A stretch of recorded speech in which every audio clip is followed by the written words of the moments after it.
এই ভবনটি অস্ট্রেলিয়ার মোস্ট হন্টেড হাউস হিসেবে গণ্য করা হয়।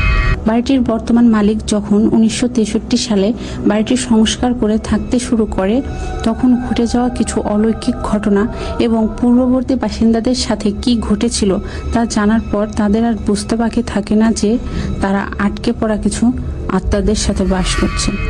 একদিন রাতে বাড়ি ফেরার সময় তারা লক্ষ্য করে যে দরজা দিয়ে আলো বের হচ্ছে, অথচ বাড়িটিতে তখনও ইলেকট্রিসিটি সংযোগ দেওয়া হয়নি। এছাড়াও তারা কারো হাতের স্পর্শ অনুভব করত এবং ভয়ঙ্কর কিছু ভীষণ দেখতে পেত। কথিত আছে বাড়িটির বেলকনি থেকে একটি গর্ভবতী দাসী লাফ দিয়ে আত্মহত্যা করে। শোনা যায় পরবর্তীতে বাড়িটিতে ভয়ঙ্কর কিছু ঘটনা ঘটতে থাকে। একদিন এক ন্যানির হাত থেকে এক অলৌকিক শক্তি একটি শিশুকে সিঁড়ি থেকে ধাক্কা দিয়ে ফেলে দেয় এবং শিশুটি মারা যায়। একজন বালকের গল্পও শোনা যায় যে বাড়িটির আস্তাবলে রহস্যজনকভাবে পুড়ে মারা যায়।